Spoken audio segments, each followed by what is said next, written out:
এই সময়টা যুদ্ধের চেয়েও কোনো অংশে কম নয়।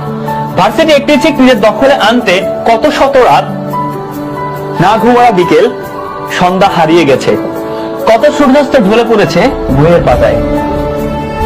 শীতের কনকনে রাতেও চলতো রিভিশন আর রিভিশন। শীতকাল স্বপ্নকে মুঠোয় ভরতে মাথা ভর্তি টেনশন।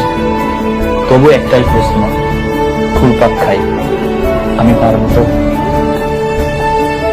আমি জাহিদ হাসান যখন এইচএসসি ছিলাম, আমার স্যার বলেছিলেন তোমার শরীরে হাড্ডি আর রক্ত থাকলে একদিন মাংসের অভাব হবে না। তাই আজ মাংসের স্বল্পতার ভয়ে রাত জাগা বন্ধ করো না। হয়তো তুমি ভাবছো এই ভাঙ্গা চেয়ার টেবিলে বসে, হয়তো তুমি ভাবছো যারা গরিব ঘরের ছেলে আছে, এই ভাঙ্গা চেয়ার টেবিলে বসে পাবলিক খেলার স্বপ্ন দেখাটা কি ঠিক হচ্ছে?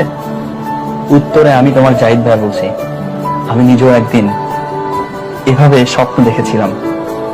মনে রেখো, তুমি কোথা থেকে স্বপ্ন দেখতেছো সেটা কোনো বিষয় না, তুমি সফল হচ্ছ কিনা এটাই বিষয়। তোমার বাবাও যেন চায়ের দোকানে বসে বুক ফুলিয়ে বলতে পারে ছেলেটা আমার সম্মান রেখেছে। পরন্ত বিকেলে চাচিদের সাথে কষ্টের কথা শেয়ার করে, পরন্ত বিকেলে চাচিদের সাথে কষ্টের কথা শেয়ার করতে পারে আমার সন্তানটা ভার্সিটি সেমিস্টারের ব্যস্ততার কারণে বাসায় আসতে পারছে না। এটা কিন্তু আসলে কষ্ট। আমার সন্তানটা ভার্সিটির ব্যস্ততার কারণে তুই তাকে বাড়ি যাবি, তোমার অনেক কষ্ট হবে সেমিস্টারের কারণে আসবে।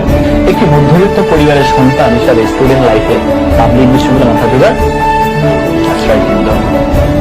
চোখের নিচে কালি জমবে, কোমর ব্যথায় টনটন করবে, রাত পেরিয়ে ভোর হয়ে যাবে 100%। আর এই কথাগুলা সে কোথায় নোট করে রাখবে? এইখানে। এইটা তার 4টা মাসের পড়ার রুটিন। যখন তার কোমর ব্যথা করে রাত 5টা লিখে রাখবে, 5টা অ্যাকাউন্টিং শেষ করলাম, 4টা মাস লিখে রাখবে, তার সফল হবে, সে মানুষকে এটা দেখাবে। আমি জানি এইটাও আমরা কুরিয়ার হিসেবে দিয়ে দিচ্ছি স্টুডেন্টদেরকে। চোখের নিচে কালি জমবে, কোমর ব্যথায় টনটন করবে, রাত পেরিয়ে ভোর হয়ে যাবে, তবুও থেমে গেলে চলবে না, এর নামে অ্যাডমিশন যোদ্ধা। আসলে তুই আমাকে একটা কথা বলছিলি যে আমার আমি সাবান কিনছিলাম কিন্তু আসলে কোন দিন লাগাইছিলাম এটা বোঝা, এখন কিন্তু তোর দেখ কি বলবো এখন